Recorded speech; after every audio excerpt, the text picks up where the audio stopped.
Hello, everyone. Today, we're exploring Genesis 40, a chapter that shows how God uses our gifts and circumstances to fulfill his plans. It's the story of Joseph interpreting dreams in prison and waiting for God's timing. Let's dive in. While Joseph is in prison, Pharaoh's chief cupbearer and chief baker offend their master and are thrown into the same prison. One night, both men have troubling dreams. When Joseph sees them the next morning, he notices they look upset and asks, "Why are your faces so sad today?" They explain that they've had dreams, but no one to interpret them. Joseph responds, "Do not interpretations belong to God? Tell me your dreams." This moment shows Joseph's faith in God's ability to reveal the meaning of dreams. The cupbearer shares his dream. He sees a vine with 3 branches that bud, blossom, and produce grapes.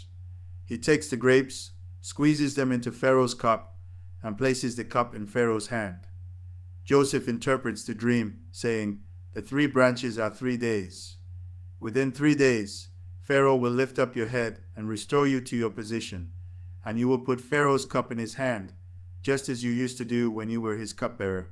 Joseph then adds a personal request.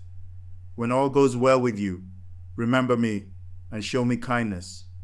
Mention me to Pharaoh and get me out of this prison." Encouraged by the cupbearer's positive interpretation, the baker shares his dream. He sees 3 baskets of bread on his head, with birds eating from the top basket. Joseph interprets this dream as well, saying, "The 3 baskets are 3 days.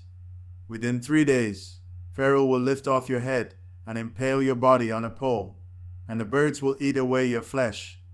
This interpretation is much darker, but Joseph remains honest and faithful to the message God has given him. 3 days later, on Pharaoh's birthday, both dreams come true. The cupbearer is restored to his position, and the baker is executed, just as Joseph predicted. However, the cupbearer forgets Joseph's request and doesn't mention him to Pharaoh.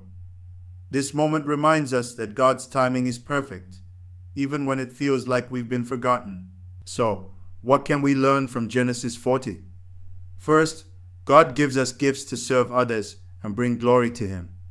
Second, his timing is perfect, even when it doesn't align with our expectations.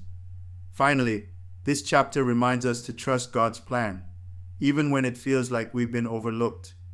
Let's remain faithful and wait for his perfect timing. Thanks for joining me, and I'll see you in the next story.